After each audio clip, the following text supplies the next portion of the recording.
찬송가 204장 다같이 찬송하시겠습니다.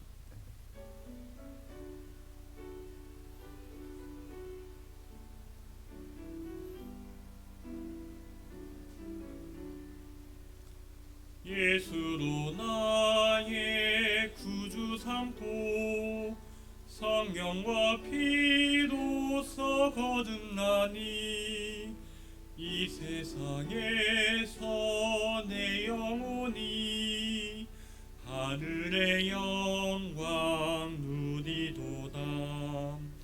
이것이 나의 간증이요 이것이 나의 찬송일세. 나 사는 동안 끊임없이 구주를 찬송하리로다. 온전히 주께 맡긴 내 영 사랑의 음성을 듣는 중에 천사들 왕래하는 것과 하늘의 영광 보리로다. 이것이 나의 간증이요 이것이 나의 찬송일세. 나 사는 동안 끊임없이 구주를 찬송하리로다.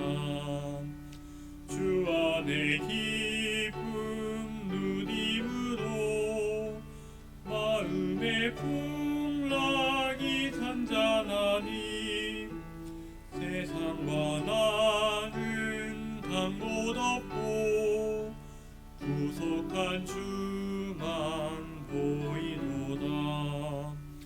이것이 나의 간증이요 이것이 나의 찬송일세.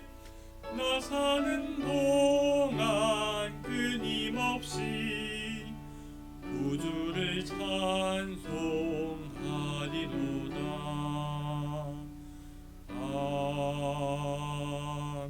아멘. 찬송 한 곡 더 하시겠습니다. 찬송가 209장입니다.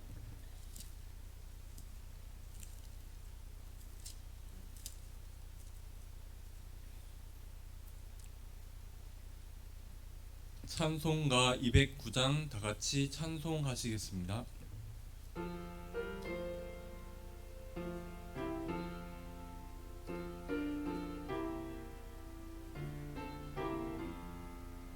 주의 말씀 받은 그날 참 기쁘고 복되도다. 이 기쁨만 못 이겨서 온 세상에 전하노라. 기쁜 날 기쁜 날 주 나의 죄 다 씻은 날 늘 깨어서 기도하고 늘 기쁘게 살아가니 기쁜 날 기쁜 날 주 나의 죄 다 씻은 날 이 좋은 날 내 천한 몸 새 사람이 되었으니 이 몸과 맘 다 바쳐서 영광의 주 늘 섬기리.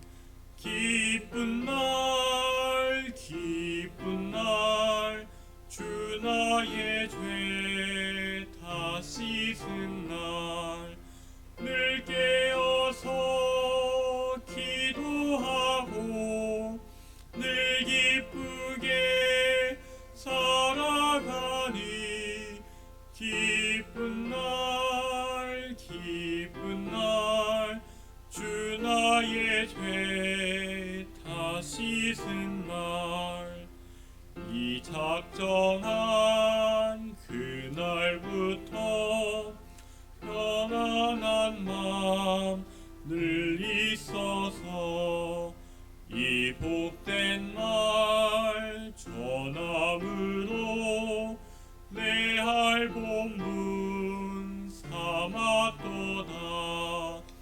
기쁜 날 기쁜 날 주 나의 죄 다 씻은 날 늘 깨어서 기도하고 늘 기쁘게 살아가니 기쁜 날 기쁜 날 주 나의 죄 다 씻은 날.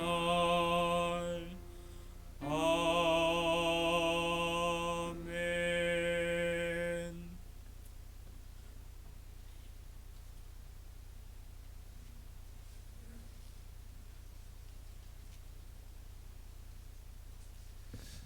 안녕하십니까. 성가 암송 시간입니다. 지난 한 주간 성경 강연에 준비하시느라고 많이 애써 주셔서 감사합니다. 그래서 오늘 인사말은 서로 보시면서 사랑합니다, 감사합니다로 하겠습니다. 아셨죠?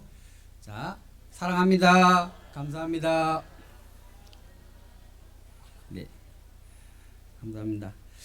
2025년도 저희 동북교회 슬로건 주님과 함께 교회와 함께 한번 힘차게 외쳐보도록 하겠습니다. 주님과 함께 교회와 함께 내 입을 넓게 열라 내가 채우리라. 표태 말씀 시편 81편 10절 말씀도 한 번만 천천히 암송해 보도록 하겠습니다. 나는 너를 애굽 땅에서 인도하여 낸 여호와 내 하나님이니 내 입을 넓게 열라 내가 채우리라 하였으나. 시편 81편 10절 말씀. 지난주 암송 구원에 대하여 디도서 3장 4절로 5절 말씀을 천천히 두 번만 같이 암송해 보도록 하겠습니다. 우리 구주 하나님의 자비와 사랑하심을 나타내실 때에 우리를 구원하시되 우리의 행한 바 의로운 행위로 말미암지 아니하고 오직 그의 궁휼하심을 좇아 중생의 씻음과 성령의 새롭게 하심으로 하셨나니. 디도서 3장 4절로 5절 말씀. 우리 구주 하나님의 자비와 사랑하심을 나타내실 때에 우리를 구원하시되 우리의 행한 바 의로운 행위로 말미암지 아니하고 오직 그의 궁휼하심을 좇아 중생의 씻음과 성령의 새롭게 하심으로 하셨나니. 디도서 3장 4절로 5절 말씀. 이번 주 암송 구원에 대하여 베드로전서 1장 8절로 9절 말씀도 두 번만 천천히 암송해 보도록 하겠습니다. 예수를 너희가 보지 못하였으나 사랑하는도다. 이제도 보지 못하나 믿고 말할 수 없는 영광스러운 즐거움으로 기뻐하니 믿음의 결국 곧 영혼의 구원을 받음이라. 베드로전서 1장 8절로 9절 말씀. 예수를 너희가 보지 못하였으나 사랑하는도다. 이제도 보지 못하나 말할 수 없는 영광스러움으로 기뻐하니 믿음의 결국 곧 영혼의 구원을 받음이라. 베드로전서 1장 8절로 9절 말씀. 다음 주 암송은 구원에 대하여 베드로전서 1장 23절 말씀은 소식지 참조하시고 천천히 한 번만 읽어보도록 하겠습니다. 너희가 거듭난 것이 썩어질 시로 된 것이 아니요 썩지 아니할 시로 된 것이니 하나님의 살아있고 항상 있는 말씀으로 되었느니라. 베드로전서 1장 23절 말씀. 본교회 찬양대 찬송가 455장 들으신 후에 변정민 목사님 나오셔서 하나님 말씀 대언해 주시겠습니다.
함께 기도드리겠습니다.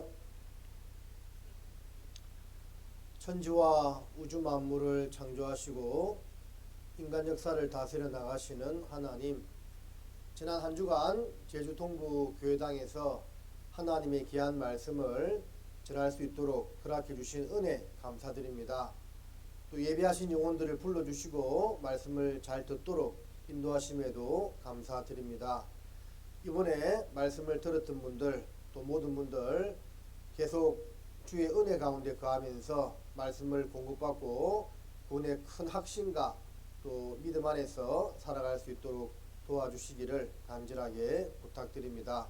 오늘 또 우리 성령님께서 두루 역사하시는 가운데 말씀을 전하는 자의 입술과 듣는 각 사람의 마음을 주장하셔서 하나님의 말씀만 온전하게 전해지고 그 말씀이 우리의 심령에 심겨져서 하나님의 은혜 가운데 살아갈 수 있도록 도와주십시오.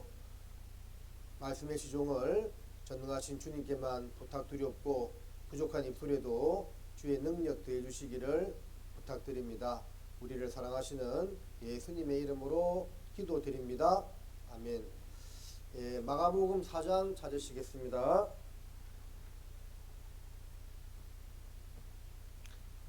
신약성경 마가복음 4장 26절로 29절까지의 말씀입니다.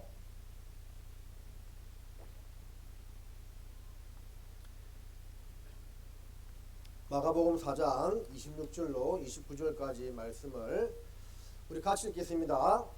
또 가라사대 하나님의 나라는 사람이 씨를 땅에 뿌림과 같으니 저가 밤낮 자고 깨고 하는 중에 씨가 나서 자라되 그 어떻게 된 것을 알지 못하느니라. 땅이 스스로 열매를 맺되 처음에는 싹이요 다음에는 이삭이요 그 다음에는 이삭의 충실한 곡식이라. 열매가 익으면 곧 낫을 대나니 이는 추수 때가 이르렀음이니라. 안녕하세요. 오늘 저를 처음 뵙는 분이 혹시 있을까요? 그럼 집회 한번 안 오셨단 말인데 그런 분 없을 줄로 압니다. 집회 이제 마지막 말씀으로 세 가지 구원과 그리고 구원받은 사람의 신앙생활에 대해서 함께 생각해 보도록 하겠습니다. 이런 전도 집회는 영혼 구원을 받기 위해서 우리가 성경을 배웁니다. 그런데 이제 성경 전체적으로 쭉 봤을 때는 이 구원이요 크게 세 가지라고 이렇게 설명을 하고 있습니다. 첫 번째는 영혼 구원, 그리고 두 번째는 성품 구원 또는 생활 구원이다라고도 이야기하고, 마지막으로 예수님께서 오셨을 때 우리가 변화받는 몸의 구원, 세 가지라고 이렇게 말하고 있습니다. 물론 가장 중요한 것은 영혼 구원입니다. 왜 그러냐면 이 영혼 구원을 받지 않으면 성품 구원, 몸의 구원은 전혀 상관이 없습니다. 그래서 가장 기본적이고 중요한 것은 영혼 구원이고요. 성경 강의를 하면서 또 말씀을 드렸지만 그 영혼 구원을 받기 위한 또 기본은 무엇이라고 했죠? 하나님의 살아계심을 정확히 아는 거라고 말씀을 드렸습니다. 하나님께 나아가는 자는 반드시 그가 계신 것과 라는 말씀처럼 기초는 하나님의 살아계신 것을 알아야만 또 내 영혼이 구원받을 수 있다라고 말씀을 드렸습니다. 자, 어제 이제 씨 뿌리는 비유는 씨는 하나님의 말씀이고 밭은 사람의 마음 상태를 말하는데 길가와 같은 밭이 있고 또 돌짝밭이 있고 가시밭과 같은 사람이 있고 옥토밭, 좋은 밭이 있다고 말씀을 드렸습니다. 자, 하나님의 말씀을 듣고 결실하는 것은, 영생을 얻는 것은 옥토밭, 좋은 밭이 되었을 때 구원받는다고 말씀을 드렸습니다.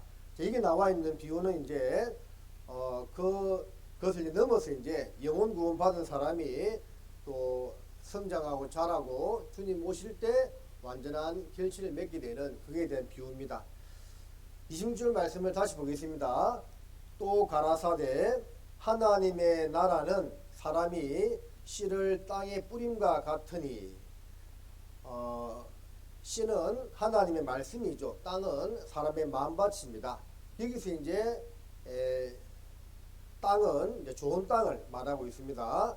저가 밤낮 자고 깨고 하는 중에 씨가 나서 자라되 그 어떻게 된 것을 알지 못하느니라. 하나님의 능력이라는 거죠. 분명히 땅에다가 밭에다가 씨앗을 뿌리는데 밤낮 자고 깨고 하는 중에 어느덧 싹이 나오고 거기서 줄기가 나오고 점점 자라서 열매를 맺게 됩니다. 사람의 능력이 아니죠. 하나님의 능력이라는 것을 보여주고 있는 겁니다. 28절에요. 땅이 스스로 열매를 맺되 처음에는 뭐라고요? 싹이요. 다음에는 뭐라고요? 이삭이요. 그 다음에는 이삭에 충실한 뭐라고요?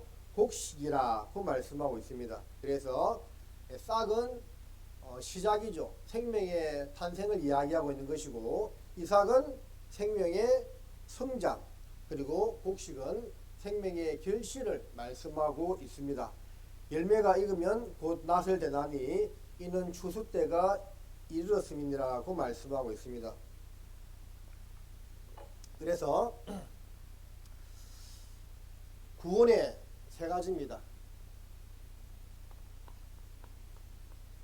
싹이 있고 이삭이 있고 곡식이 있는데, 싹은 생명의 탄생이죠. 생명의 탄생. 자, 구원을 받았다 그 말입니다. 이삭은 뭡니까? 싹이 나와서 이제 줄기가 점점 자라 굵어지는 거죠. 이것은 생명의 성장입니다. 그리고 거기서 나중에 열매를 맺게 됩니다. 생명의 결실을 이야기하고 있습니다. 가장 기본이 되고 중요한 것은 싹이죠. 생명의 탄생이 되겠죠. 어떤 구원을 말할까요? 영혼 구원. 너희가 그 은혜를 인하여 믿음으로 말미암아 구원을 얻었나니라는 말씀처럼 싹은 우리의 영혼 구원을 이야기를 하고 있습니다. 듣고 믿음으로 구원받는 겁니다.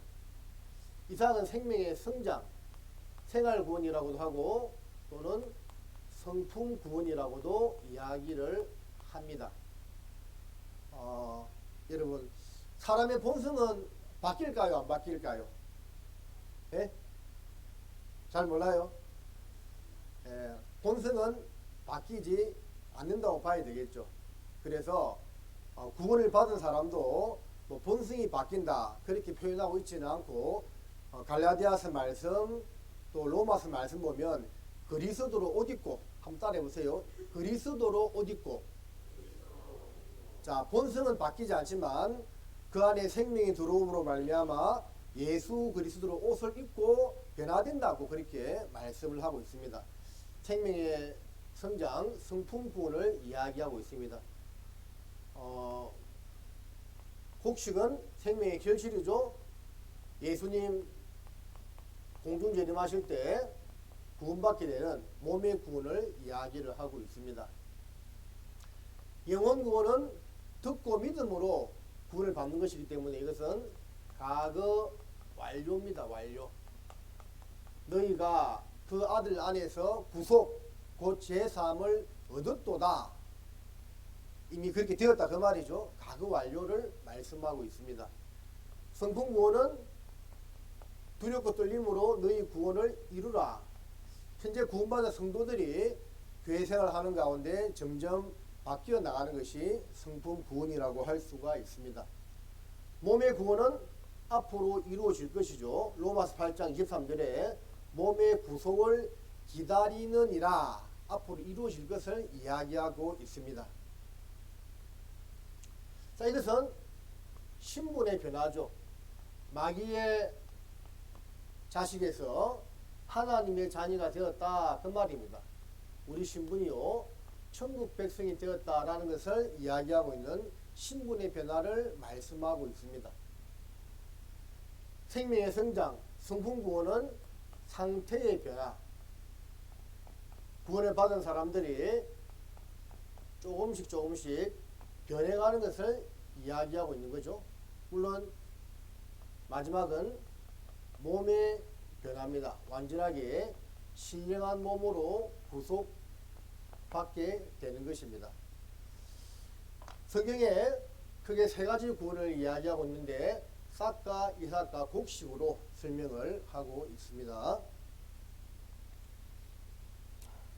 화면 보시면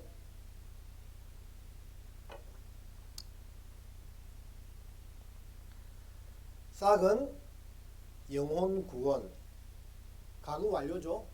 출생을 이야기하고 있습니다. 이삭은 생활 구원, 현재 진행, 성장을 이야기하고 있습니다.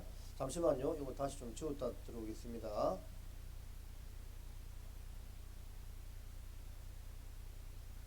네, 이제 됐네요. 싹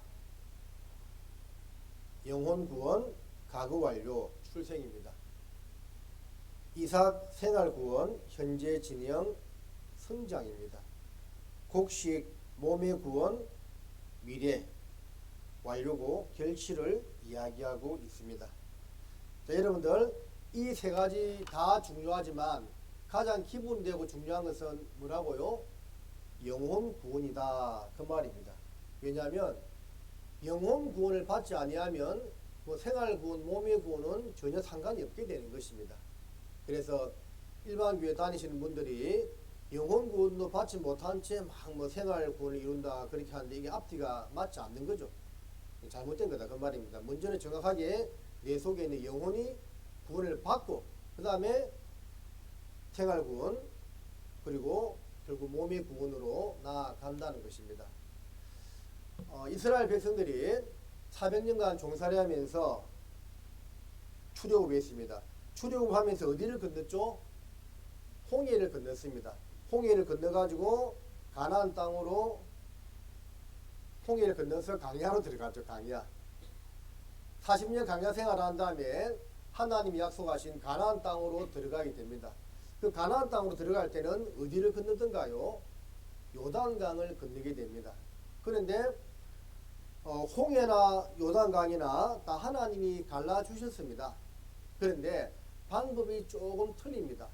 홍해는 하나님이 밤새도록 동풍을 불게 해서 완전하게 다 갈라놓으시고 그리고 이스라엘 백성들은 그 갈라진 바다의 마른 땅으로 그냥 걸어서 지나가게 됩니다.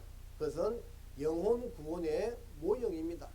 영혼 구원은 하나님께서 계획하시고 우리 예수님께서 성취하시고 성령님이 보증하고 있습니다. 다 이루어 놓았습니다.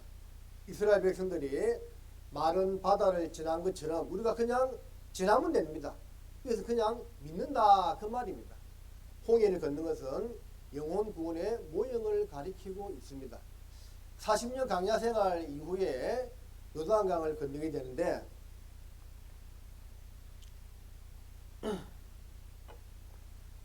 그 요단강은 여호수아 3장에 보면 이스라엘 백성들이 건널 때 홍수가 나서 창일했다 막 강물이 넘치는 그런 상태였다고 되어 있습니다. 그런데 하나님께서 이번에는요 먼저 요단강을 가르지 않고 법궤를 맨 제사장들로 하여금 요단강으로 뛰어들라고 이야기를 합니다. 그래서 법궤를 맨 제사장들이 요단강으로 뛰어들어서 그들의 발이 물에 잠기자 요단강물이 갈라져서 이스라엘 백성들이 마른 요단을 건넜다고 기록되어 있습니다. 홍해를 걷는 것하고 요단강을 걷는 것하고는 조금 틀리죠. 홍해는 하나님이 다 해놓으시고 그냥 건너면 되는데 요단강은 법궤를 맨 제사장들이 물가로 뛰어들었을 때 갈라졌다는 것은 우리의 생활구원, 성품구원의 모형이 됩니다. 결국은 모든 것은 다 하나님이 하시는 일이지만 성품구원은 그냥 저절로 되는 것이 아니고 구원받은 성도가 하나님 말씀을 붙들고 마치 법궤를 맨 제사장들이 요단강으로 뛰어들었을 때 세상 가운데서 하나님의 자녀답게 살려고 마음먹고 결심했을 때 하나님이 도와주신다 하는 것을 알려주고 있습니다. 구원을 받고 나서 여러분들 교회 가운데 있으면서요, 점차 내 스스로가 내 마음이 바뀌고 생활이 변해간다는 것을 경험하고 살아가야만 됩니다.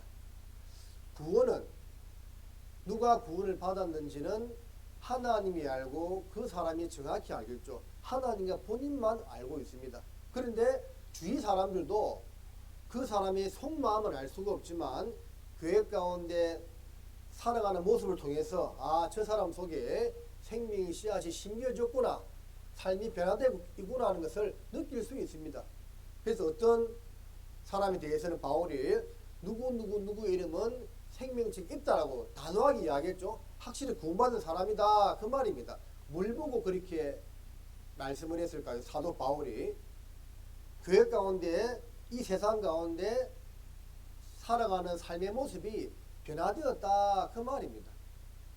죄송한 말씀이지만 어떤 분들은 구원받고 이 교회 안에 10년 20년 있는데 처음에 구원을 받았다고 교회 안에 들어올 때 모습하고 하나도 바뀌지 않은 분도 있는 것 같습니다. 드물지만 그분이 제일 좋아하는 찬송가는 뭘까요? 내 모습 이대로, 내 모습 이대로 그냥. 그 말은 처음에 이제 주님 앞에 나올 때 어떠한 형편이 있든지 나오라 그 말이지, 교회 안에 들어오고 나서는요 바뀌어야 됩니다. 여러분, 세상에서는 그런 말 하죠. 사람이 변하면 어찌 된다고요? 죽는다. 그러죠. 세상에서는 사람이 변하면 죽는데 사실은 교회 안에서는요 안 변하면 죽습니다. 변화되어야 됩니다. 교회 안에서는 정말 구원받은 지가 1년이 지나고 2년이 지나고 5년 10년이 지나면 정말 변화되어야 됩니다. 하나도 변하지 않는 모습으로 있다, 그런 분은 우리 제주동부 성도들 중에서는 아무도 없겠지만요, 정말 그렇다면 자기 구원을 정말 확인해 봐야 됩니다. 변하지 않을 수는 없거든요. 그래서 그 요단강은 법궤를 맨 제사장들이 강물에 뛰어들었을 때 갈라졌다는 것은 그 법궤 안에 뭐가 들어가 있습니까? 십계명 두 돌팔하고 아론의 쌍난 지팡이하고 만나 담은 항아리가 들어있을 때 있거든요. 근데 나중에 이제 솔로몬이 제일 성전을 건축할 때는 두 가지는 없고 십계명 두 돌판만 그 안에 들어있다고 했습니다.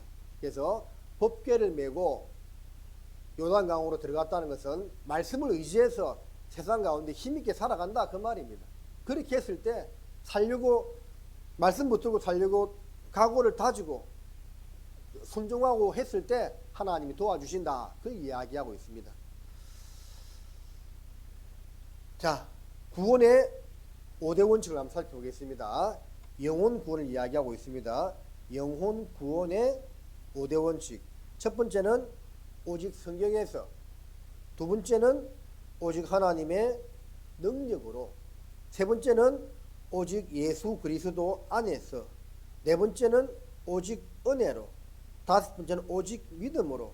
그래서 영혼 구원의 5대 원칙이라고 할 수가 있습니다. 오직, 그죠?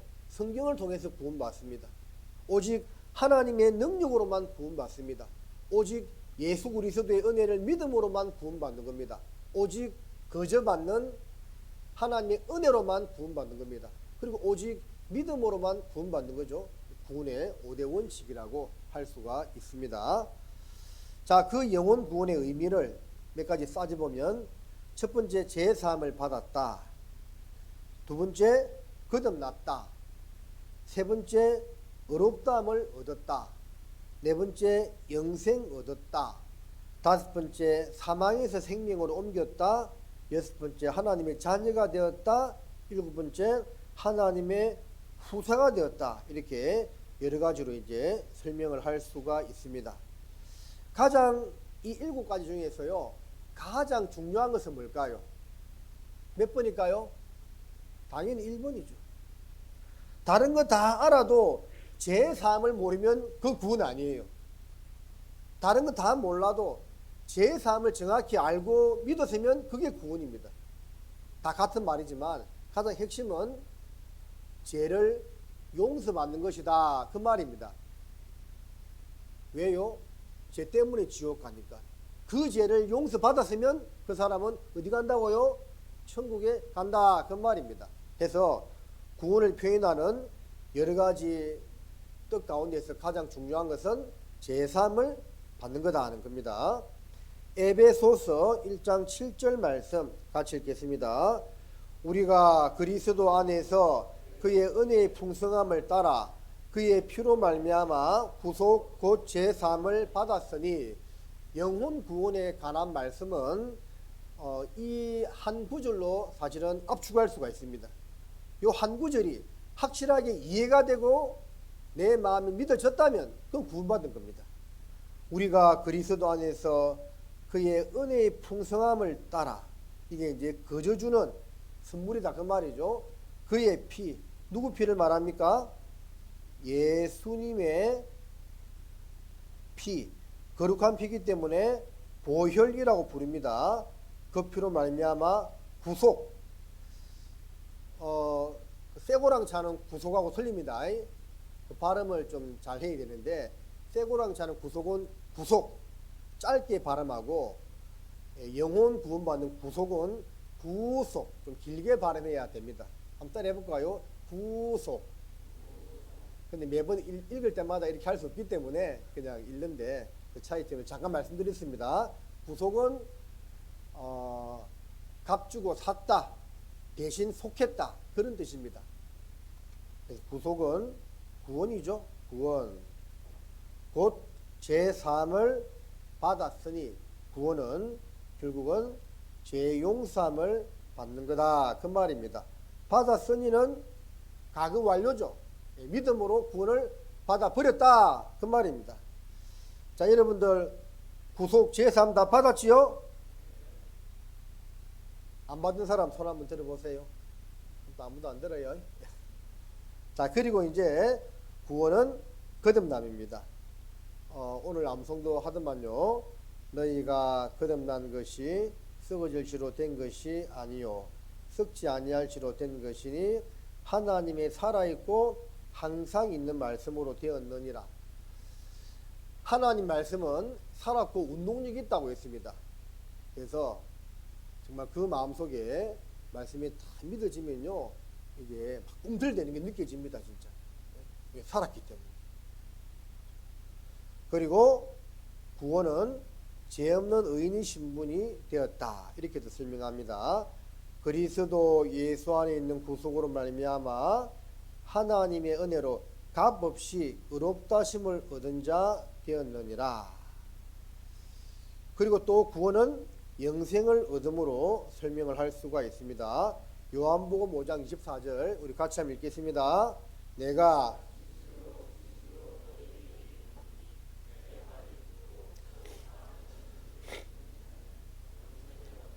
심판에 이르지 아니하나니,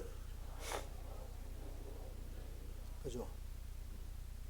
여기서 내 말을 듣고 또 나 보내신 이를 믿는 자는, 이것은 하나님만 믿고 예수님만 믿으면 구원이다 그런 뜻이 아니고, 그 속에 감추어져 있는 뜻을 알아야 된다 그 뜻입니다. 예수님이 어떤 일을 이 세상에 오셔서 하셨으며 그것이 나와 무슨 상관이 있는가를, 그것을 알고 믿는다 그 말입니다. 덮어놓고 그냥 하나님 예수님 이름만 믿는다는 그런 뜻이 아닙니다. 그 내용을 알아야 된다 그 말이에요.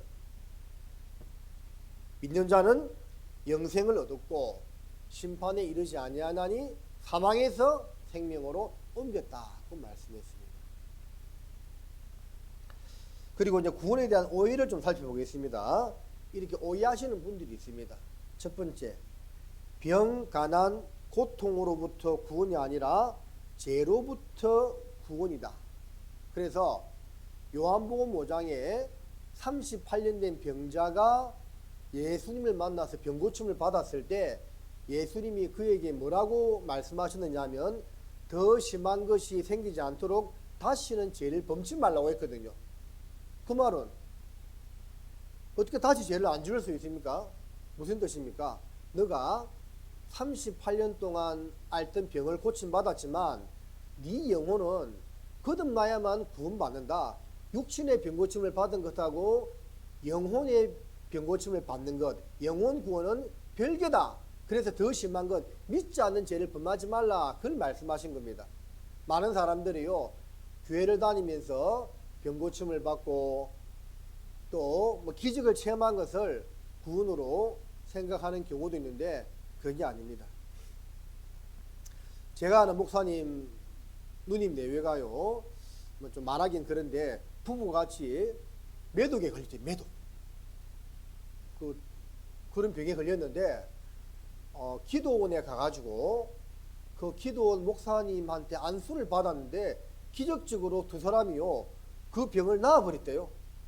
그 나중에 이제 목사님이 그 누님 내외한테 전도하려고 하니까 그때 우리는 그 병 고침 받았다고 그게 구원받은 거다 그렇게 이야기하더래요.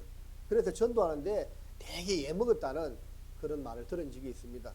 병 고침 받은 것하고 영혼 구원은 별개의 문제입니다. 병 고침을 받아도 영혼 구원은 따로 받아야 되는 겁니다.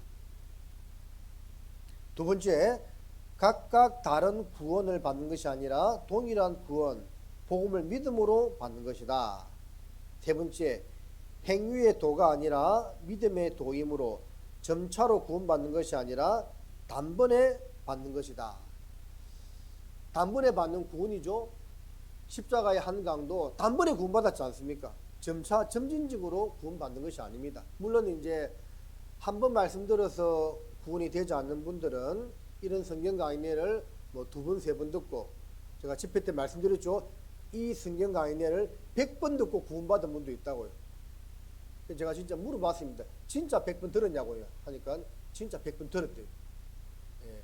그래서 이제 어쨌든 구원은 단번에 받는 겁니다. 몇 번을 듣든지 간에 점진적인 것이 아니다 그 말입니다. 4번, 구원받은 후 죄를 짓게 되면 그 구원이 취소되어 다시 지옥 가는 것이 아니다. 그렇죠? 죄를 짓는다고 또 지옥 가면 천국 갈 사람 아무도 없겠죠. 징계는 있으나 멸망은 없다. 5번, 구원은 감정이나 마음 상태를 보고 확인하는 것이 아니라 말씀을 통해 제3을 확인하는 것이다. 6번, 구원받은 날이 있고 구원받은 것을 추구봐야 하는 것이 아니라 자신이 구원받은 것을 안다. 예. 그래서 이 영혼 구원에 대해서 조금 오해하시는 분들이 있기 때문에 한번 정리해서 말씀을 드립니다. 구원받은 그 거듭남의 증거들이 있습니다. 이게 정말 예수 그리스도의 사랑을 마음에 받아들인 사람은 이런 증상들이 나타난다 그 말인데 우리 듣고 계신 분들 내가 여기에 다 해당되는가 한번 생각해 보세요. 들으면서 첫 번째는 심판의 두려움이 사라진다.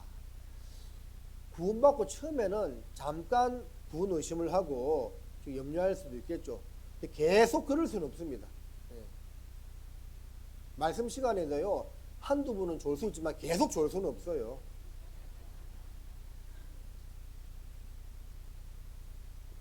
진짜 죄송한 말씀인데요. 말씀 시간마다 주무시는 분들은 정말 내가 구원받으니까 확인해 봐야 돼요. 그럴 수는 없거든요. 항상 주무시는 분 주무시는데 그럴 수는 없어요. 각성해야 됩니다. 진짜. 어떻게 말씀 시간마다 좋을 수가 있죠? 그럴 수는 없어요. 그건 내가 이게 뭐 진짜 뭐 기면증 병에 걸렸든지 아니면 영적으로 큰 문제가 있든지 두 개 중에 하나예요. 계속 그럴 수는 없어요. 그렇지 않을까요? 그죠? 항상 좋을 수는 없습니다. 그건 잘못된 거예요, 진짜. 오늘 아무도 안 주무십니다, 근데. 자, 두 번째. 자, 이제 이거. 심판의 두려움이 사라진다. 구원받은 사람은, 처음에 잠깐 의심할 수 있지만 계속 교회 안에 있으면요, 확신이 생깁니다. 더 큰 확신이 생깁니다. 그래서 데살로니가 전서 1장 5절에 보면 이 구원이 말로만 너희에게 이른 것이 아니라 능력과 성령과 큰 확신으로 되었거든요. 나는 오늘 죽어도 천국 간다는 큰 확신이요 반드시 생기게 되어 있습니다. 자, 두 번째, 예수님을 사랑하게 된다. 오늘 남성했죠. 예수를 너희가 보지 못하였으나 사랑하는도다. 이제도 보지 못하나 믿고 말할 수 없는 영광스러운 즐거움으로 기뻐하니. 정말 우리는 예수님 말씀에 도마에게 말씀하셨죠. 너는 나를 본고로 믿느냐. 보지 못하고 믿는 자들은 복되도다 했죠. 우리는 보지 못하고 예수님을 믿은 사람들입니다. 근데도 그 예수님을 보지 못했지만 사랑합니다. 당연한 거예요. 세 번째, 십자가 외에 자랑할 것이 없음을 안다. 네 번째, 믿음에 큰 확신이 있다. 다섯 번째, 하나님 말씀을 갈구한다. 여섯 번째, 생명의 성장과 변화가 있다. 그죠? 말씀을 가까이 하려고 하게 되어 있고 또 더딜지라도 생명의 성장과 변화가 있지 똑같을 수는 없습니다. 일곱 번째, 산 소망으로 살아간다. 여덟 번째, 그리스도를 전가하지 않고는 견딜 수 없다. 이게 입이 열리거든요.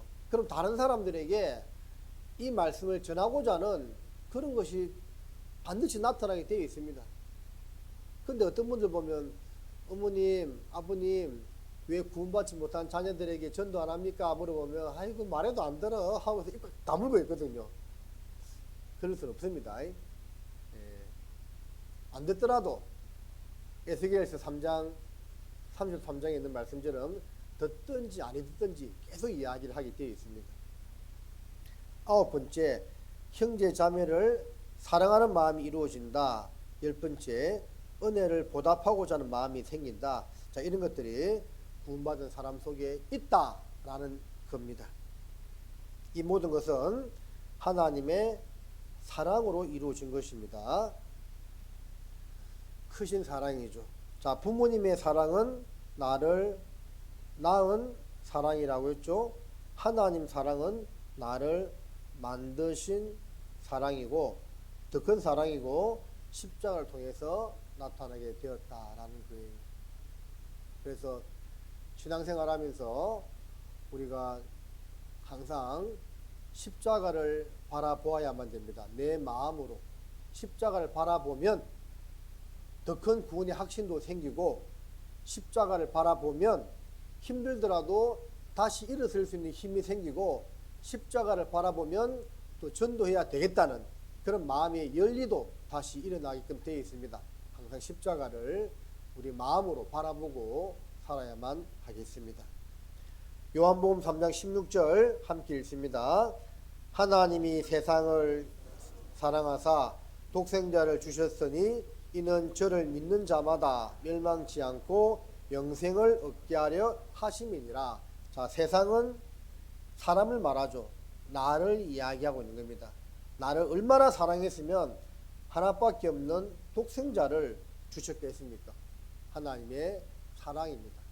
이는 저를 믿는 자마다 멸망치 않고 영생을 얻게 하려 하심이니라. 자, 하나님의 사랑이 너무나 크고 놀랍다는 것을 하나님은 우리에게 일러주기 위해서 부모와 자식 간의 관계를 통해서도 알려준다고 이야기했죠. 그 관련된 영상 하나 보겠습니다. 53세는 아들하고 마주 앉아 있었습니다. 마침 창가에 까치 한 마리가 나왔습니다. 아버지가 물었습니다. 얘야 저게 뭐냐? 아버지 까치예요. 그래 오냐 고마워. 두 번째 또 물었습니다. 얘야 저게 뭐냐? 금방 까치라 했잖아요. 오냐 고맙다. 또 세 번째 또 잊어버리고 또 물었습니다. 여러분 나이 많으면 여자는 부모는 정신이 왔다 갔다 합니다. 얘야 저게 뭐냐? 금방 까치라 했잖아요. 그것도 못 알아먹어요. 그 소리를 아버지는 너무너무 서러웠습니다. 너무너무 서러워서 방으로 들어갔습니다. 들어가서 옛날 일기장을 꺼내왔습니다. 그 일기장은 제가 33살 때 일기장이었습니다. 밖에 나와서 제 아들하고 읽어보라 했습니다. 그 일기장에 이런 글귀가 써 있습니다. 3살짜리 내 아들과 마루에 마주 앉아 있었다. 마침 창가에 까치가 날아왔다. 3살 먹은 내 아들이 나에게 물었다. 얘야 저게 뭐냐? 얘야 까치란다. 네 아들은 연거푸 23번을 물었다. 아빠 저거 뭐야? 아빠 저거 뭐야? 나는 23번을 가시라고 답을 하면서 내 마음이 왜 이렇게 즐거운지 몰랐다. 그래서 사랑하는 내 아들을 너무 귀여워서 품에 안아 주었다. 여러분요, 아버지는 자식에게 3번 물었는데 자식은 화를 냅니다. 자식은 부모에게 23번 물었는데 그 자식이 사랑스러운 거예요. 여러분, 그것이 부모님입니다. 그 부모님이 오래오래 살아계세요. 여러분, 부모님을 살아계실 때 고맙게 잘 하십시오. 한 번 가면 다시 못 만난 것이 부모님. 그죠? 부모는 자식에게 3번 물어도 막 화를 내는데 자식은 부모에게 33번을 23번을 물어도 참 좋다고 하죠. 부모의 마음과 자식의 마음이 틀린 겁니다. 사실은 자녀들이 부모가 나를 얼마나 사랑한다는 것을 제대로 알겠습니까? 잘 몰라요. 그래서 이제 부모님 돌아가시고 나서 많이 후회한다고 하잖아요. 사랑을 점점 더 알아가는 거겠죠. 하나님과 우리와의 관계도 마찬가지입니다. 처음 구원을 받았을 때는 이제 나 지옥 안 가게 되었구나 안심하는 그런 마음이 사실은 큽니다. 하나님 사랑이 얼마나 크다는 것은 조금 알 뿐이라고 보여집니다. 물론 사람마다 좀 차이점도 있겠지만, 그러나 교회 가운데 있으면서 말씀을 계속 이제 듣고 배우면서 하나님의 사랑이 얼마나 크고 놀랍다는 것을 점점 더 알아가는 것이 신앙생활이라고 할 수가 있습니다. 에베소서 3장 18절에 보면 그 사랑의 넓이와 길이와 높이와 깊이를 더 깨달아 알아간다고 했거든요. 그러니까 자녀가 점점 더 성장하면서 부모님의 사랑을 점점 더 알아가듯이 교회 안에서 신앙생활하면서 하나님의 사랑이 얼마나 크고 놀랍다는 것을 조금씩 깊이 마음속으로 깨달아 간다라는 겁니다. 자, 한 주간 이제 성경 강의를 했는데 성경 강의를 하는 목적은 크게 3가지입니다. 가장 중요한 첫 번째 목적은 구원받지 못한 영혼을 건지기 위해서 하는 것이고, 두 번째는 또 우리를 위해서 하는 겁니다. 기존 성도들이요, 그 말씀을 듣고 배우면서 좀 구원이 불확실한 분들은 확실해지고, 또 구원받은 분들은 더 큰 은혜와 사랑을 경험하는 그런 시간이 되는 겁니다. 정상적으로 신앙생활을 하는 분들은 아마 1년에 성경 강의를 최소한 10번 이상은 들을 거라고 생각됩니다. 대집회 있죠. 뭐 오전 집회도 있을 수 있고 구역 집회 이런 것도 있거든요. 제가 보니까 교회 안에 뭐 봉사하는 임원들은 1년에 기본 성경 강의를 한 10번, 아무리 못 들어도 5번, 많게는 10번 이상 이렇게 듣는다고 보여집니다. 몰라서 듣는 것이 아닙니다. 듣고 또 듣고 하면서 마음에 새기고 더 큰 은혜를 알아가는 겁니다.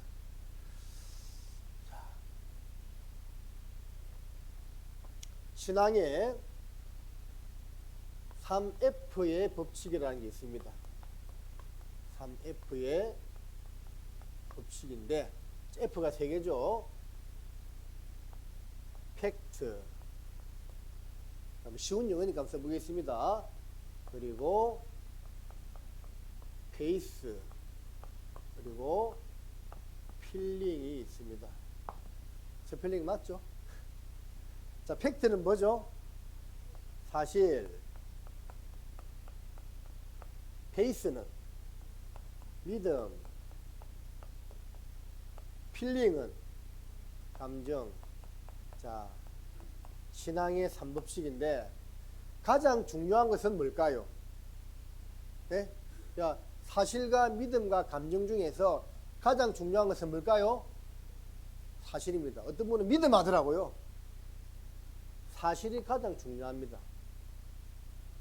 절에 다니는 사람이요, 나는 부처님을 잘 섬겨가지고 극락왕생할 거라 이렇게 철떡같이 믿고 있습니다.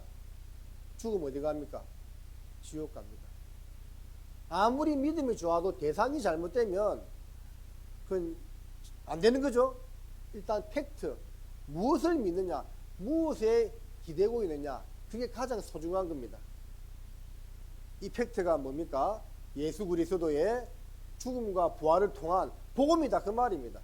이것을 믿는 것이 중요하다는 겁니다. 첫 번째는 팩트고, 두 번째는 믿음, 그리고 세 번째는 필링, 감정. 감정은요, 사람마다 다 틀립니다. 그래서 이 구원의 믿음도, 내가 믿음이란 그 원어적인 의미는 무엇을 담고 있느냐면 어디에 기댄다 그런 것입니다. 어디에 기대고 있느냐, 그게 중요한 겁니다. 하나님의 사랑과 예수님의 은혜에 기대고 있는 그 믿음이 있어야 한다는 겁니다. 그리고 살면서 필링, 그 은혜를, 사랑을 더 깊이 알아가면서 우리가 주님을 더욱더 사랑하게 되는 것입니다.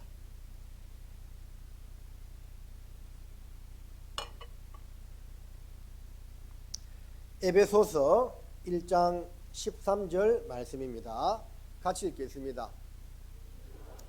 너희도 진리의 말씀 곧 너희의 구원의 복음을 듣고 그 안에서 또한 믿어 약속의 성령으로 인치심을 받았으니라고 했습니다.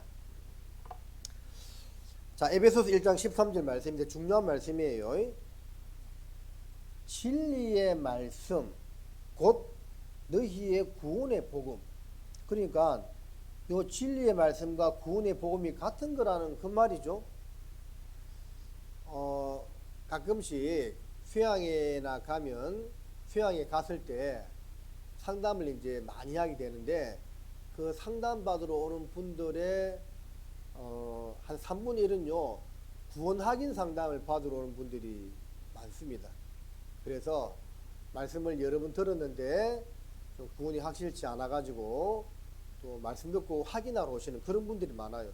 그러면 그런 분들이 왔을 때 제가 이 말씀을 가지고 한 번씩 질문을 던져볼 때가 있습니다.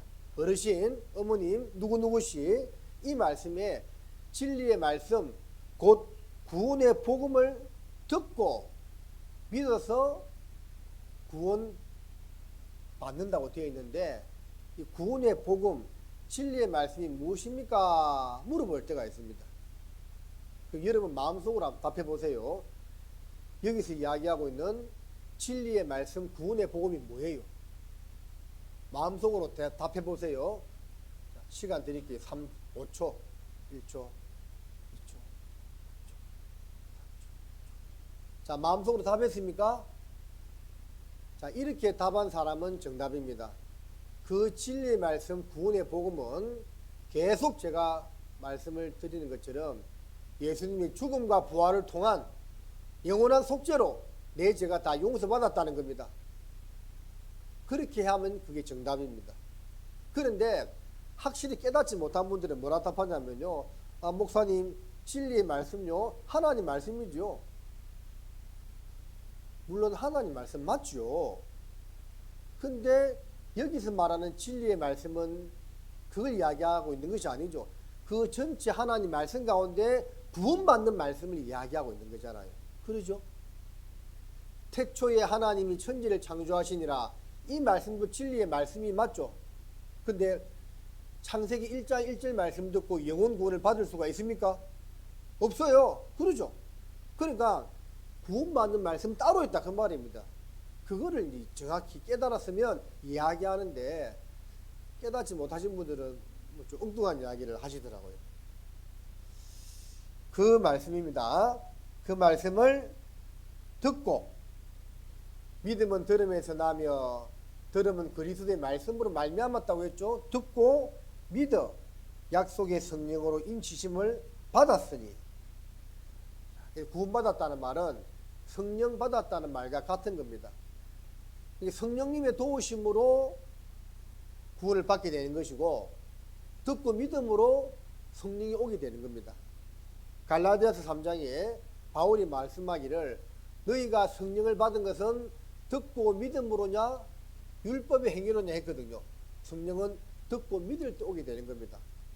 또 성령님의 도우심에 의해서 믿게 되는 겁니다. 동시작용이라고 할 수가 있는 겁니다. 자, 그렇게 구원을 받았고 우리는 이제 고린도후서 5장 17절에 있는 말씀처럼 새로운 피조물이 되었습니다. 같이 읽습니다. 새로운 피조물이라 보라 새 것이 되었도다. 자, 한번 우리 옆에 있는 사람 이렇게 한번 가르쳐 봐요. 옆에 있는 분들. 저 따라 하십니다. 이렇게 해봐. 옆에 있는 분. 보라 새 것이 되었도다. 옆에 있는 분 가르치라니까 저를 가르치지 말고. 새 것 되었어요. 네. 자, 이렇게 이제 확실히 구원받은 사람은 이제 몸의 구원은 자동으로 받습니다. 구원에 이르게 하기 위하여 몸의 구속을 기다리느니라. 영광의 형체와 같이 병쾌하시리라. 호련이 다 변하리니. 영혼 구원 받은 사람은 몸의 구원은 예수님 공중 재림하면 자동으로 이루어진다는 겁니다. 빌립보서 3장 20절에 오직 우리의 시민권은 하늘에 있는지라. 거기로서 구원하는 자 곧 주 예수 그리스도를 기다리노니 그가 만물을 자기에게 복종케 하실 수 있는 자의 역사로 우리의 낮은 몸을 자기 영광의 몸의 형체와 같이 병쾌하시리라. 예수님 공중 재림하시면 우리의 낮은 몸이 영광의 몸의 형체와 같이 바뀐다 그 말입니다. 전에 성지순례를 한번 갔다 왔는데요. 예수님이 성천하신 곳이요 감람산 동편 배단이거든요. 거기서 이제 500명 제자들이 보는 가운데 성천했는데 초대교회 성도들이요 예수님 성천하신 그 감람산 쪽에다가요 묘를 많이 썼습니다. 왜 썼냐면 예수님이 거기서 성천하셨기 때문에 재림도 그쪽으로 오게 되면 얼른 부활해서 주님 만나려고요 그런 소망으로 그 감람산에 가보면 묘가 굉장히 많아요. 그 묘들이 상당수가 구원받은 성도들의 그 과거의 묘라고 일컬어지고 있습니다. 우리 한번 구경 잠깐 해봅시다. You were the prince. Today was a fairy tale.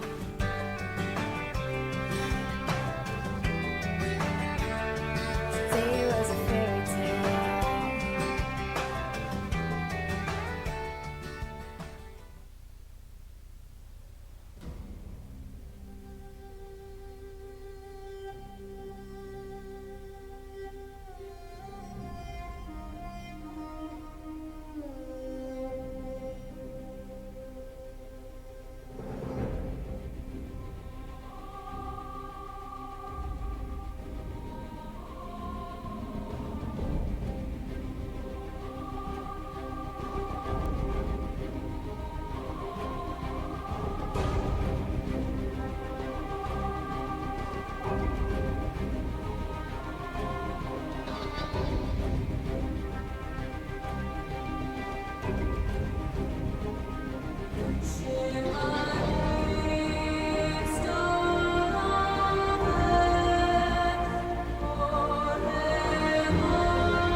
마라나타 아멘 주 예수여 어서 오시옵소서 주께서 곧 재림하십니다. 그런 초대교회 인사말이었던 것처럼 그 당시 많은 성도들이요 고난과 핍박을 받으면서 살다가 죽었을 때 가장 예수님을 빨리 만나려고 얼마나 예수님 만나고 싶었으면 자기 묘를 그 감람산에 다 써달라고 했겠어요. 근데 그 주님을 이제 우리가 조금 있다가 곧 만날 수 있습니다. 이제 우리 시대에 주님이 오시니까요. 우리는 여기 계신 분들도 개인적으로 건강관리만 잘 하시면 살아있는 채로 주님을 만나게 될 것입니다.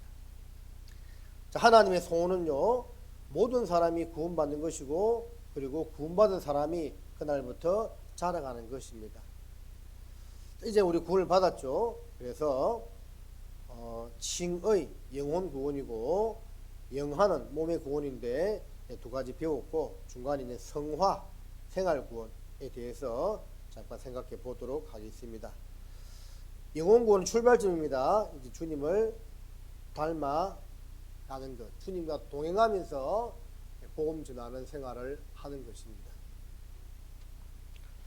생활 구원은 여러 가지로 표현할 수가 있습니다. 두렵고 떨림으로 이루라. 징계가 없으면 사생자 참만들이 아니다. 그리스도의 복음에 합당하게 생활하라. 그리스도의 형상을 우리 속에 이루기까지 여러 가지로 이렇게 설명할 수가 있습니다. 자, 성품 구원을 이루어가기 위해서는 먼저 우리 마음속에 이 말씀을 꼭 마음에 새겨야 되겠죠. 여기도 있죠. 자, 같이 읽겠습니다. 여호와께서 내게 주신 모든 은혜를 무엇으로 보답할꼬. 자, 하나님께서 우리 각자에게 베풀어 주신 그 은혜를 무엇으로 보답할꼬. 그런 마음가짐을 딱 가지고 있으면요 생활 구원을 이루어 나갈 수가 있습니다. 자, 여기 보면 이 스코틀랜드에 한 아이가 있는데 이름이 게이비입니다. 게이비는 몇 년 전부터 자신이 뭘 먹을 때 졸졸 따라다니는 까마귀에게 관심을 갖기 시작했다. 처음에는 빵 조각을 조금씩 떼어주다가 2년 전부터는 매일 정기적으로 모이를 주고 있다.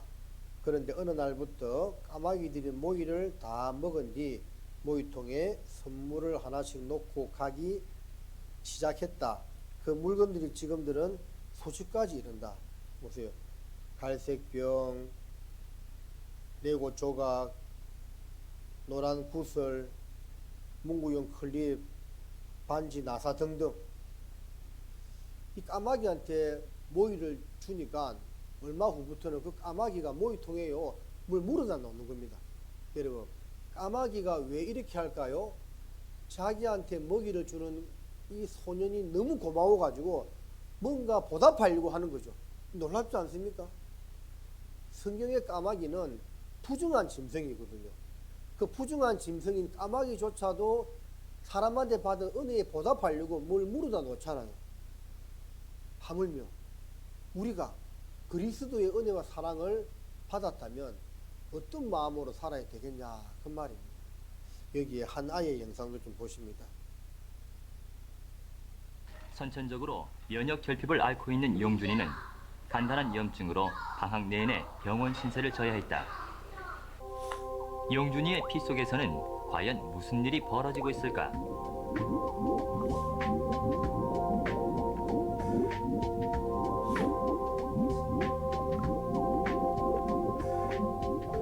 외부로부터 균이 침입하면 이 균을 잡아서 살균하고 다른 백혈구에 신호를 보내 항체를 만들게 하거나 면역 반응을 강하게 한다. 그러나 용준이의 경우 대식세포가 잡아먹은 균을 제대로 살균하지 못하고 도리어 온몸에 세균을 다시 풀어놓아 병을 퍼지게 한다. 이 병은 어머니의 유전자에 있다가 성염석체를 통해 아들에게 유전되는데 발병 확률은 50%다. 간절한 희망에도 생후 2개월 만에 확진을 받았고 지난 12년간 용준이는 삶 대부분의 시간을 병원에서 보내야 했다. 보통 이 만성 유가종 질환 환자들 그 평균 수명이 현재로는 약 20대, 길어도 30대까지로 돼 있습니다. 열날 때마다 밤에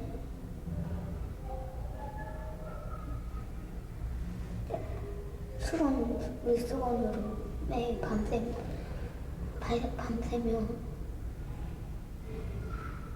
물수건을 갈아주시고 할 때마다 정말 감사하고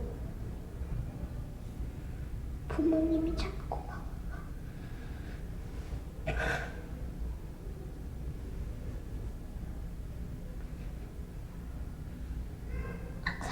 항상 감사해요.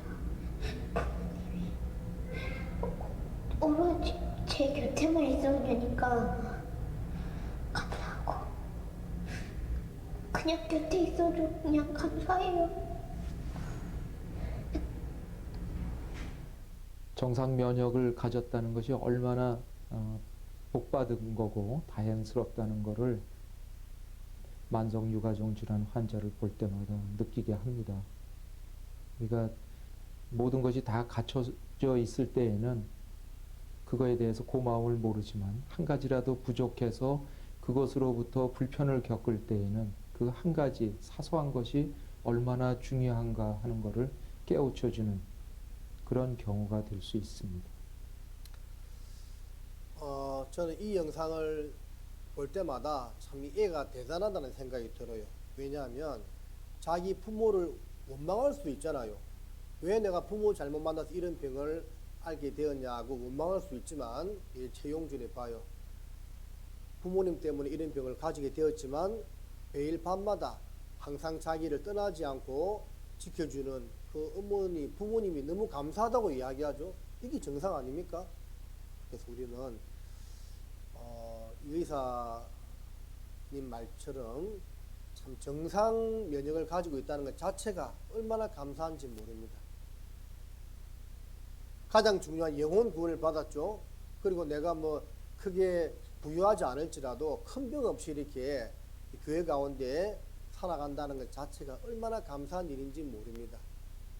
설령 건강이 안 좋고 재산이 없다 하더라도 내 영혼 구원받은 것 확실하면 이것만큼 기쁘고 좋은 것이 없고 또 그 받은 은혜에 보답하고자 하는 마음으로 살아가야 되는 것은 너무나 당연한 겁니다. 그 보답하고자 하는 마음으로 살아가는 것이 뭐냐? 이 교회 가운데서 말씀 잘 배우고 순종하면서 그리고 복음을 전하는 일에 함께 협력하면서 살아가는 것이라고 할 수가 있겠습니다. 히브리서 12장을 잠깐 보겠습니다. 자, 구원받은 사람은 멸망은 없습니다. 하지만 또 죄를 짓고 잘못 살면 징계하신다고 말씀하셨습니다. 히브리서 12장 5절에 보면 또 아들들에게 권하는 것 같이 너희에게 권면하신 말씀을 잊었도다. 일렀을때 내 아들아 주의 징계하심을 경히 여기지 말며 그에게 꾸지람을 받을 때에 낙심하지 말라.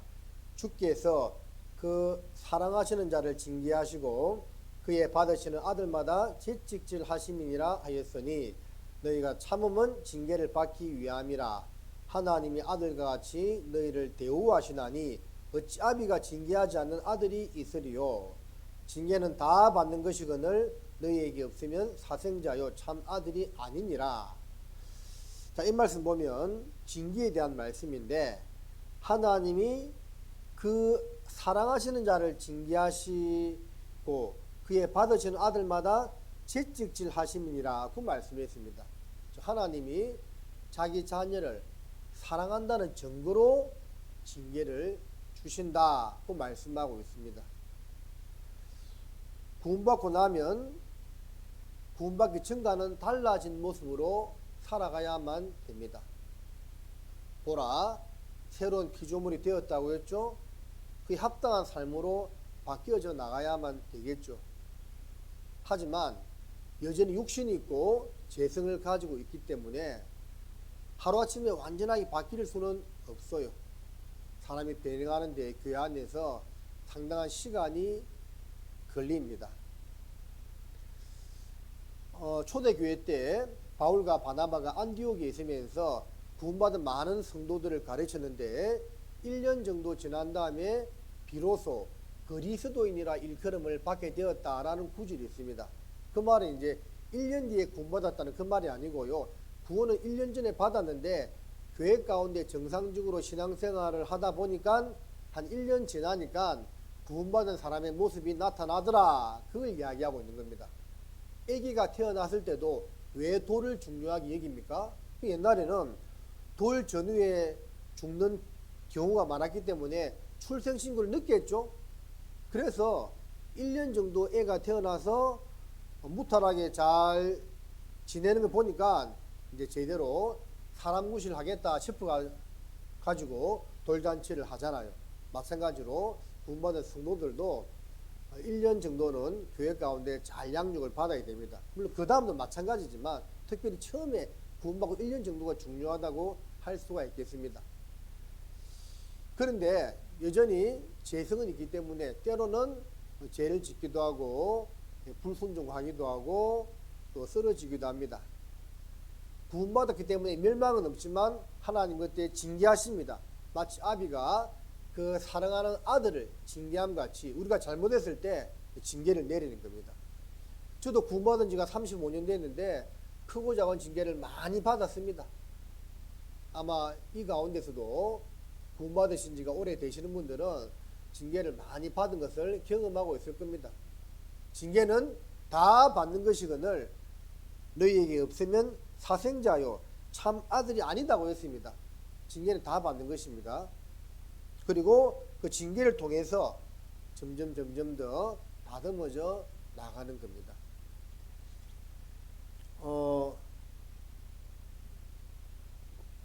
술, 담배 하시는 분들이 구원을 받았어요. 어떤 분들은요, 구원받은 그날 당장 술, 담배 끊는 사람도 있습니다. 근데 보통 좀 시간은 걸리기도 하더라고요. 그런데 내가 구원받은 지가 1년 지나고 3년 지났는데도 계속 못 끊고 있다. 그런데도 아무 이상이 없어. 그거는 사생자, 진짜 하나님의 자녀가 아닐 가능성이 높습니다. 정말 구원받았으면 하나님 그대로 놔두지 않습니다. 반드시 징계합니다. 그 징계가요, 참 때로는 두렵습니다. 차라리 나한테 징계를 주시면 되는데 하나님이요, 내 사랑하는 아내나 자식들한테 주기도 한다니까요. 그러면 가슴이 아픕니다.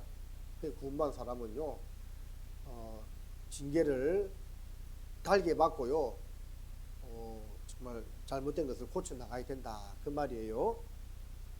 10절에 11절에 무릇 징계가 당시에는 즐거워 보이지 않고 슬퍼 보이나 후에는 그로 말미암아 연단한 자에게는 의의 평강한 열매를 맺나니. 징계받을 때는 괴롭지만 잘 연단받으면 그로 말미암아 의의 평강한 열매를 맺게 된다고 성경은 말씀하고 있습니다. 그래서 징계가 있지만 그 징계를 달게 받고 우리 삶이 더욱더 주님을 닮은 모습으로 바뀌어 나가야만 하겠습니다.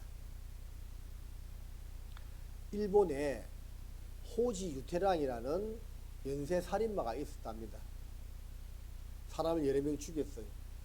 그리고 이제 사형 선고를 받고 복역 중에 이 사람이 기적적으로 성경을 배우다가 구원을 받아버린 겁니다. 뭐 예전에 94년도에 지존파 중에 한 명이 구원받았다는 그런 말도 있었거든요. 우리 천국 가보면 알겠지만 이 사람이 이제 구원을 받았어요. 받고 완전히 바뀌었습니다. 근데 주위의 동료 죄수들이요, 너같이 나쁜 인간이 어떻게 예수 믿고 구원받았냐, 아무도 믿어주지 않는 겁니다. 한 번은 자기 감방에 있던 다른 동료 고소가요, 동료 죄수가 몸에 피고림이 나가지고 막 살이 썩어 들어가는 겁니다. 그때 이 호지 유태량이요, 자기 입으로 그 고름을 다 빨아서 있잖아요, 치료를 시켜주었답니다. 그 모습을 본 다른 죄수들이 깜짝 놀랐답니다. 야, 저 사람이 진짜 예수 믿고 바뀌었구나. 그때 마음이 열려서요, 그 교도소 안에 많은 사람들에게 전도가 되고 구원받는 역사가 일어났다는 그런 기록이 있습니다. 구원받았으면 정말 사람이 바뀝니다요. 요한 1서를 보시겠습니다. 요한 1서 1장입니다. 요한 1서 1장 8절입니다. 만일 우리가 죄 없다 하면 스스로 속이고 또 진리가 우리 속에 있지 아니할 것이요. 9절 같이 읽겠습니다. 만일 우리가 우리 죄를 자백하면 저는 미쁘시고 의로우사 우리 죄를 사하시며 모든 불의에서 우리를 깨끗게 하실 것이요. 자, 이것은 자백 생활입니다. 따라하십니다. 자백 생활. 회개는 일생에 단 한 번만 하면 됩니다. 그 이후에 우리 삶 가운데 짓는 죄는 하나님에게 자백 기도를 통해서 점점 깨끗함을 얻어가면 되는 거예요. 제가 그런 생각 해봤습니다. 구원받은 분들이 나도 때로는 그럴 때가 있었던 것 같고 왜 이렇게 빨리빨리 삶이 변화되지 않을까 하는 고민을 좀 해봤는데 그 이유 중에 하나가요. 자백 생활을 게을리하는 것 같아요. 영원한 속죄를 받았다는 그거에만 너무 기뻐해가지고 아니 뭐 생활 속에 짓는 죄는 어차피 뭐 지옥은 안 가니까 뭐 자백 안 해도 뭐 어쩌려냐 그런 마음을 품고 이 자백 생활에 게을리하다 보니까 제 삶에 잘못된 것이 고쳐지지 않는 겁니다. 그러니까 하나님이 디모데후서 2장 20절에 보면 하나님이 쓰는 그릇은 깨끗한 그릇인데 내 육신에 들어온 것이 제하여지지 않으니까 하나님이 그 사람을 쓸 수가 없는 겁니다. 왜 그런 것이 제하여지지 않느냐? 자백 생활에 게을리하는 것 같아요. 여러분, 우리가 구원받은 사람 속에는 선한 양심, 착한 양심이 들어왔다 되어 있거든요. 옛날에는 죄로 여기지 않았던 것들이 이제는 죄로 여겨집니다.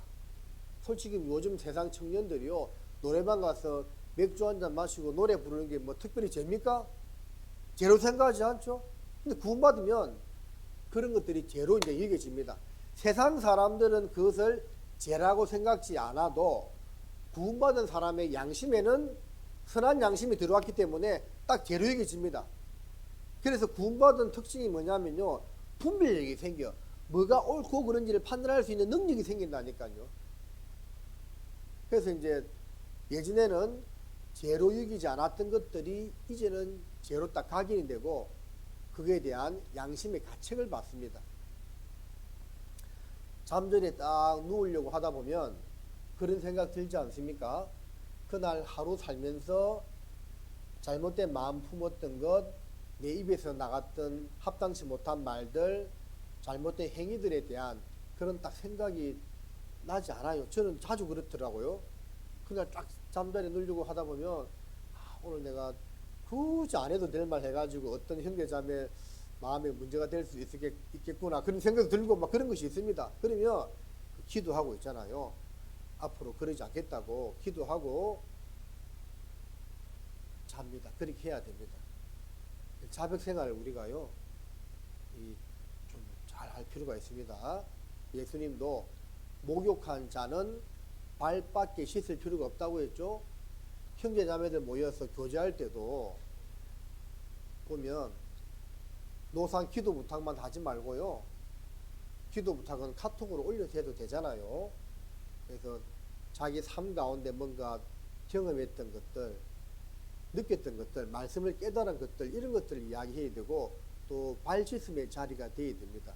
흥물을 내어놓고 좀 그 자리에서 고침받는 그런 생활이 또 돼야 돼요. 요즘 보면 좀 발씻음을 나의 치부를 드러낸다 생각해서 그런지 잘 하지 않는 것 같은데 사실 필요합니다. 물론 너무 뭐 구체적으로 이야기할 필요 없지만 그래도 자기 허물을 내어놓고 다시는 내가 이런 죄를 짓지 않겠다는 그런 각오를 또 모임에서도 할 필요가 있다는 겁니다. 예수님이 발 씻으라고 했잖아요. 서로 발을 씻겨주라고 했습니다. 그 다음에 마지막으로 효자는 부모의 마음을 알아야 되겠죠. 하나님께 효자, 부모 마음을 잘 알려면 말씀 생활을 잘 해야 되고, 효자는 부모님과 대화해야 되겠죠. 하나님께 효자는 기도 생활을 해야 됩니다. 효자는 형제 자매 간의 우애와 사랑이 넘치겠죠. 하나님께 효자도 교제 생활 잘해야 됩니다. 부모님께 효자는 자녀 손자를 낳아야 되겠죠. 하나님께 효자는 전도를 잘 해야 됩니다. 그래서 신앙생활의 네 바퀴, 바퀴가 네 개 있듯이 자동차에 말씀, 기도, 교제, 전도 생활을 잘 하셔야만 됩니다. 기본적인 생활에 충실한 그리스도인이 되어야만 합니다. 신명기 17장 19절 20절에 평생에 자기 옆에 두고 읽어서 그 하나님 여호와 경외하기를 배우며 이 율법의 모든 말과 이 규례를 지켜 행할 것이라. 그래서 평생에 자기 옆에 두고 읽어서 하나님을 계속 알아가는 생활을 해야 한다는 겁니다. 요한계시록 1장을 한번 보시겠습니다.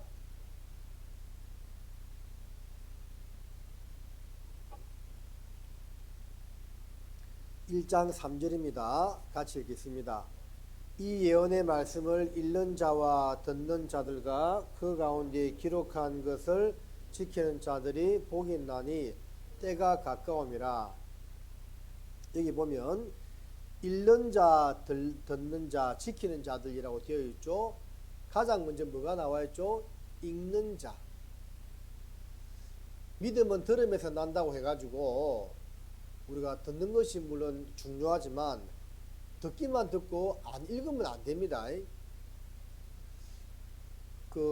왜 믿음은 들음에서 난다고 기록되어 있냐면 우리는 지금 성경책을 다 가지고 있죠. 하지만 이 성경이 기록될 당시에는 성경책은 누구나 가질 수가 없었습니다. 1519년에 구텐베르그가 인쇄술을 발견하기 전까지는 성경책을 일반인이 가진다는 것은 불가능했어요. 그래서 예수님 당시에, 사도 바울 당시에 안식일 날 해당에 모여야만 서기관들이 읽어주는 두루마리 성경을 들을 수가 있었습니다. 예전에는 일반인들이 성경을 읽는다는 것은 불가능했어요. 그래서 믿음은 들음에서 난다고 되어 있는 겁니다. 근데 지금은 성경을 다 가지고 있거든요. 이제는 듣기만 들으면 안 돼. 읽어야 됩니다. 읽어야 돼. 읽는 자와 듣는 자와. 지금은 우리 교회 안에서도 말씀이 너무나 풍부하기 때문에 유튜브만 조회해봐도 목사님 말씀 쫙 다 뜨죠. 그래서 그냥 우리 어머니들이 그냥 설거지 하면서 집안일 하면서 듣는 것은 잘 하시는 것 같아. 근데 너무 듣기만 들으면요. 물론 안 듣는 것보다는 낫지만 너무 듣기만 들으면 기만 발달이 돼. 자기 신앙은 성장은 하지도 않으면서. 그래 판단만 하는 거요. 그래서 읽어야 됩니다. 읽는 게 정말 중요해요. 읽어야 내 것이 된다니까요. 평생에 자기 옆에 두고 들었습니까? 읽었습니까? 읽어서 읽어야 됩니다. 여러분 듣는 것만큼 읽으려고 예를 써야 됩니다. 저희 교회 어떤 할머니는요. 이 성경을 1년에 3독 하시는 분도 있더라고요. 3독 쉽지 않습니다. 여러분들 하더라니까요. 전교에 있을 때 5독 하시는 분도 있어요. 5독. 우리는 하다못해 몇 독이라도 해야 될까요? 1독이라도 1독. 1독이라도 합시다. 읽어야 됩니다. 그 다음에 기도를 항상 힘쓰고 기도에 감사함으로 깨어있으라. 성경에 말씀 읽는 것에 힘쓰라는 구절은 없어요. 읽으라는 것은 많지만 말씀 읽기를 힘쓰라 그렇게 되어 있지 않습니다. 기도는 힘써야 됩니다. 기도는요 힘쓰지 않으면 하기가 어렵습니다. 여러분 하루에 10분 기도하기가 쉬울까요? 어려울까요? 어렵다니까요.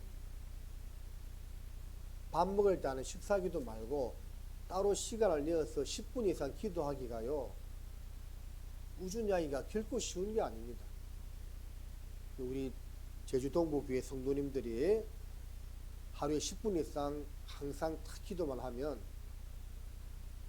말씀도 읽어야 되고 하루에 10분 이상만 꾸준히 기도하면요, 제가 장담하는데 3년 안에 이 교회당 앉을 자리도 없게 됩니다. 진짜요. 하실래요? 해서 안 되면 저한테 따지러 오세요. 근데 그렇게 제가 어떤 우리 성도님들한테도 일단 목사님 시키는 대로 해보고 안 되면 따지러 오라는데, 따지러 오는 사람 본 적이 한 번도 없습니다. 왜? 시키는 대로 안 해! 그게 못 따지러 오지. 하면 되거든. 하세요. 자, 그리고 이제 교제. 나는 포도나무요 너희는 가지니 저가 내 안에 내가 저 안에 있으면 이 사람은 가지를 많이 맺나니 나를 떠나서 너희가 아무것도 할 수 없음이라. 그래서 포도가지는 포도나무에 붙어 있어야 열매를 맺고, 한 마리 양은 양물 위에 있어야 보호받고 성장하듯이 간전하기는 가족 속에 있어야 되겠죠. 그처럼 우리는 교회 가운데 있어야 한다, 그 말입니다. 무리 가운데 있어야 보호받고 정상적인 신앙생활을 할 수가 있습니다. 내가 죽어도 교회 가운데 죽겠다, 이따가 죽겠다는 각오만 있으면요, 교회 생활 잘 할 수 있습니다.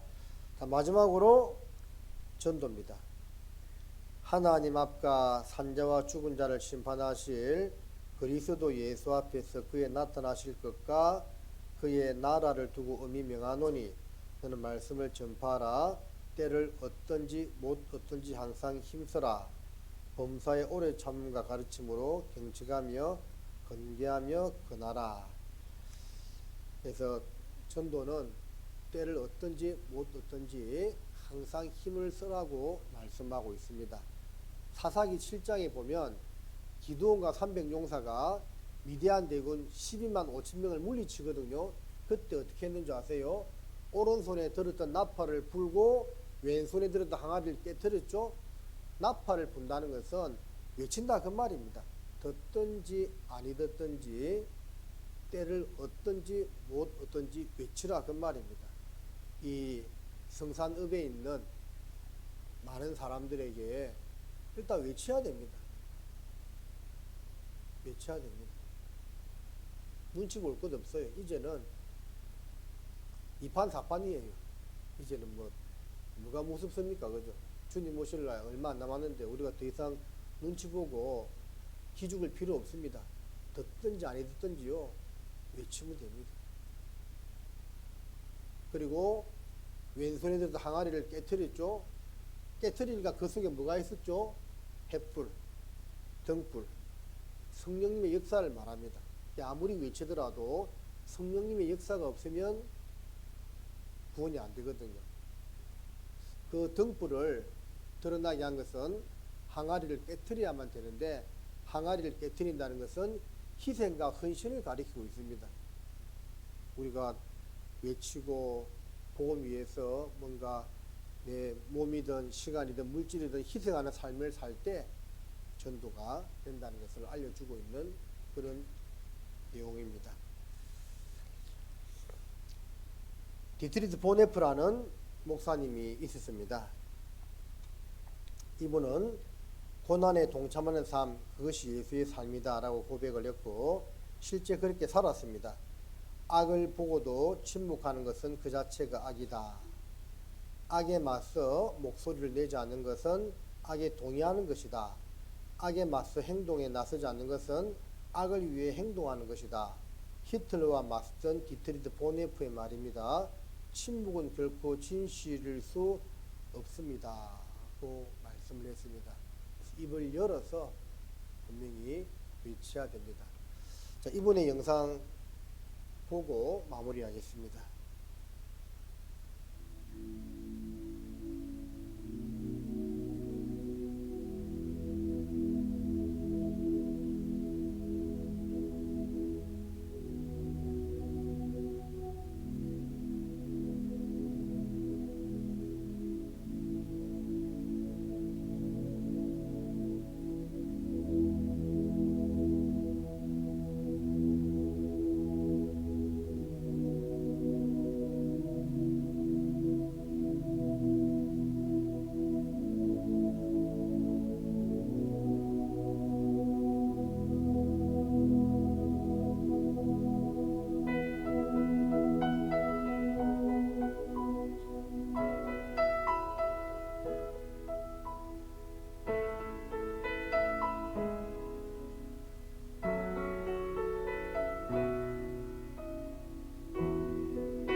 So will ich diese Tage mit euch leben und mit euch gehen in ein neues Jahr. Von guten Mächten wunderbar geborgen, erwarten wir getrost, was kommen mag. Gott ist mit uns am Abend und am Morgen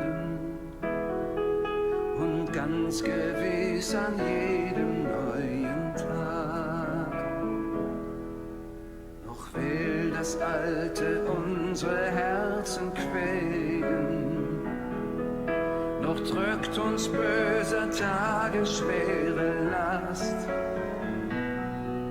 Ach Herr, gib unseren aufgescheuchten Seelen das Heil, für das du uns bereitet hast. Von guten Mächten wunderbar geborgen, erwarten wir getrost, was kommen mag. Gott ist mit uns am Abend und am Morgen und ganz gewiss an jedem neuen Tag. Lass warm und still die Kerzen heute flammen, die du in unsere Dunkelheit gebracht. Für wenn es sein kann, wieder uns zusammen. Wir wissen es, dein Licht scheint in der Nacht. Von guten Mächten wunderbar geborgen, erwarten wir getrost, was kommen mag. Gott ist mit uns am Abend und am Morgen und ganz gewiss an jedem neuen Tag.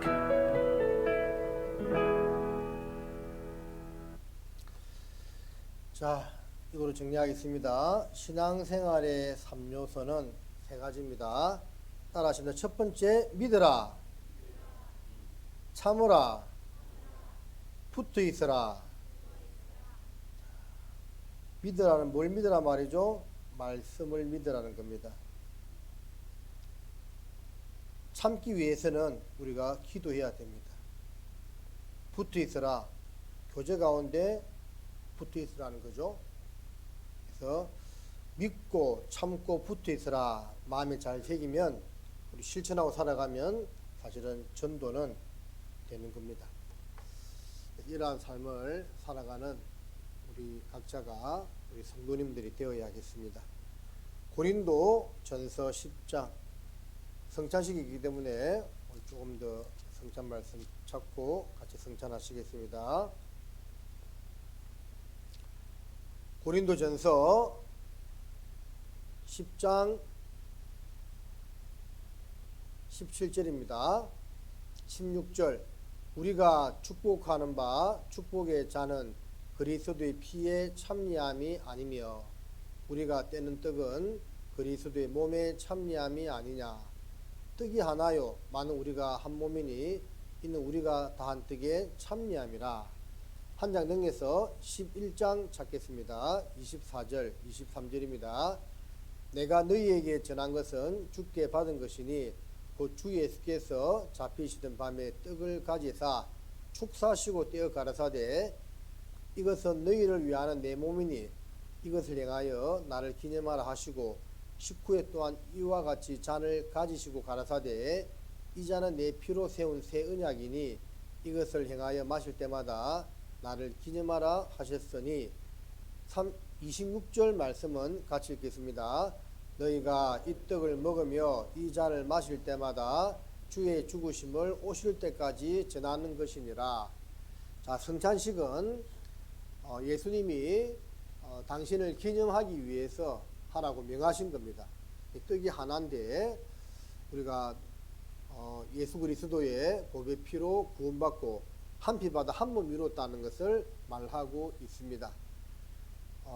떡은 예수님의 몸을 상징하고 포도주는 예수님의 피를 상징하고 있는데 떡을 떼면서 예수님이 날 위하여 고난 받으셨음을 기억하고 포도주를 마시면서 흘리신 그 귀한 보배 피로 나의 죄를 다 씻었구나 하는 것을 마음에 새기는 겁니다. 그리고 자기를 돌아본 다음에 뭔가 합당치 못한 것이 있으면 반성하고 이 성찬식에 참여를 해야 되는 것이고, 가장 중요한 것은 이 떡을 먹으며 이 잔을 마실 때마다 주의 죽으심을 오실 때까지 전하는 것이니라는 말씀처럼 성찬식을 참여하는 가장 중요한 목적은 이 떡과 포도주를 먹고 마시면서 주님 오시는 그날까지 우리가 연합해서 힘있게 복음을 전해야 되겠다 하는 그런 각오를 가지면 되겠습니다. 성찬위원들 나와주시고요. 담임 목사님 성찬기도 해 주시겠습니다.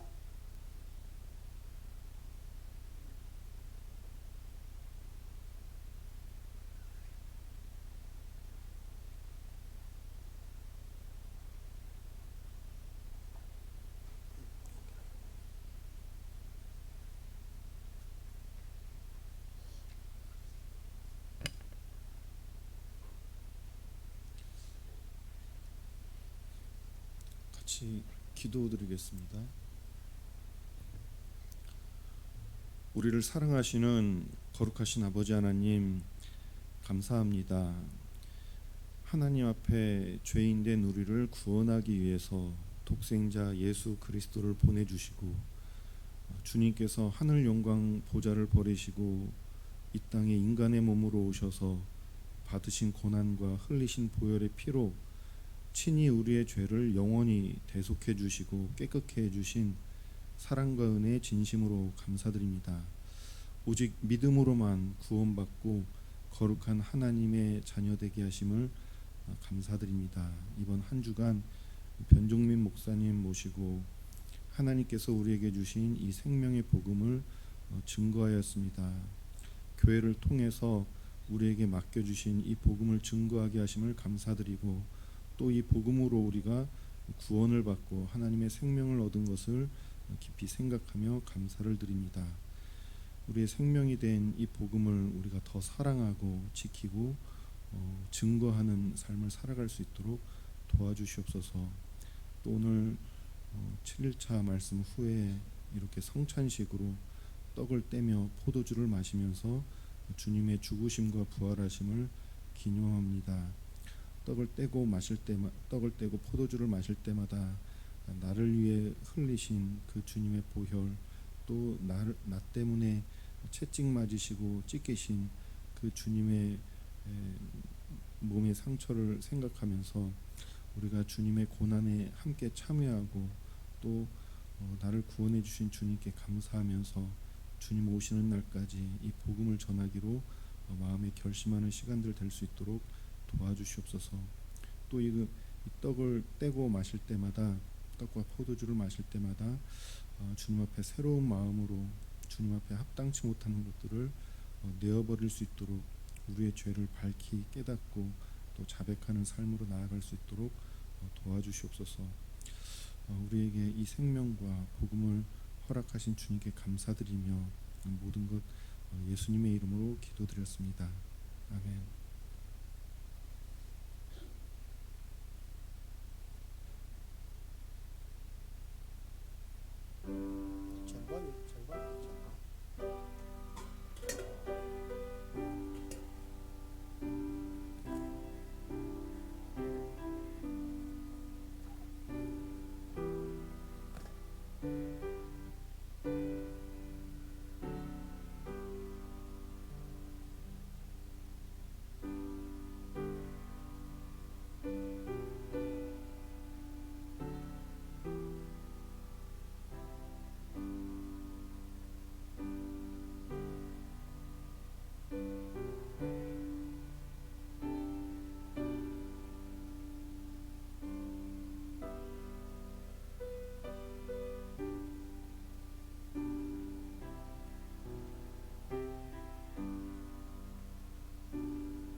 떡을 안 받았다고요?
예, 마치는 찬송으로 찬송가 405장 하시겠습니다.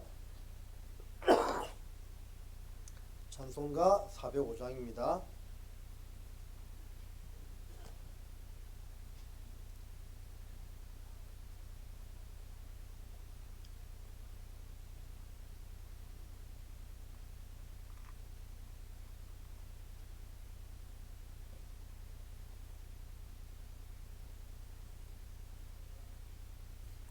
찬송가 405장 하시겠습니다.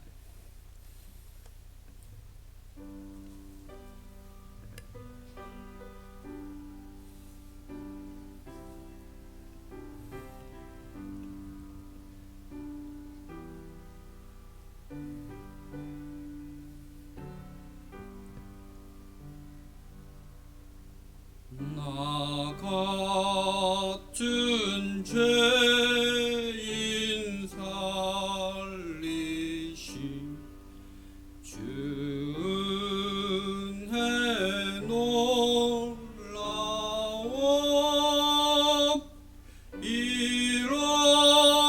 잃었던 새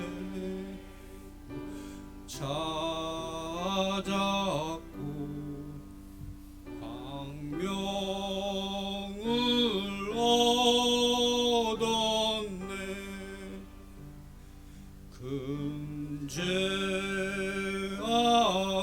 금제악에서 거지신 주 은혜 고마워. 나 처음 그 시간 귀하고 귀하다.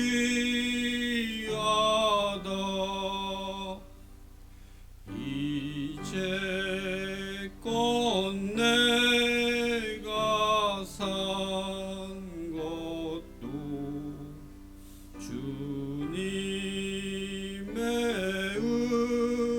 은혜라. 또 나를 자본 향해 인도해 주시리. 거기서 우리 영원히 주님의 은혜로 해처럼 밖에 살면서 주 찬양하리라.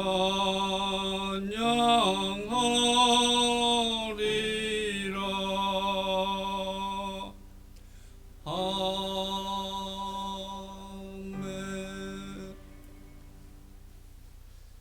예, 봉사자님 나오셔서 강구해 주시겠습니다.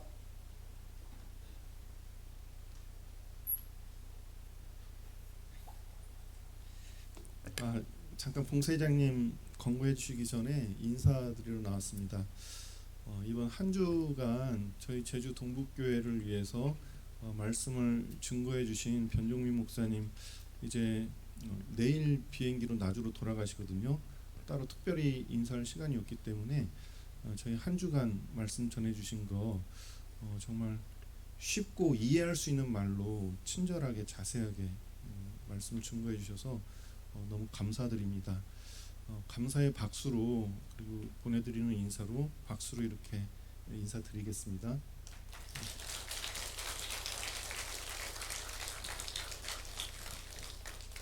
예, 감사합니다. 그럼 봉사회장님께서 광고해 주시도록 하겠습니다.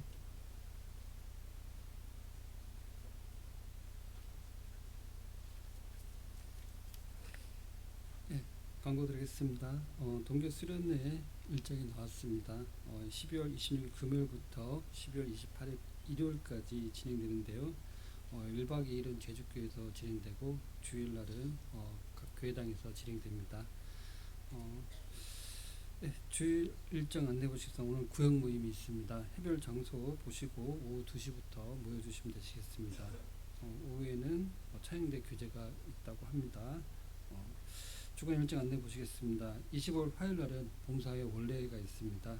저녁 7시 30분에 한영희 형제님 댁에서 있겠습니다. 그리고 28일 금요일 날은 자체 조모임이 있습니다. 그래서 추후에 또 공지하도록 하겠습니다. 다음 주부터 이번 주부터는 제주 중북교회에서 청년 집회가 있습니다. 담임 목사님께서 말씀 전해주시는데요. 함께 기도해 주시면 감사하겠습니다. 다음 주 주일 일정 하반기 바자회가 있습니다. 그래서 어머니에서 준비한 쿠폰을 미리 구매해 주시면 당일날 복잡하지 않게 진행될 것 같습니다. 그래서 2,000원, 3,000원, 5,000원짜리가 있다고 합니다. 그래서 오늘 정선순 자매님께 구매해 주시면 되시겠습니다. 그리고 이번 주부터 또 제주교회 집회가 있는데요. 청년 집회 관계로 제주교회는 개별적으로 가도록 하겠습니다. 네, 광고 마치겠습니다. 식사 맛있게 하십시오.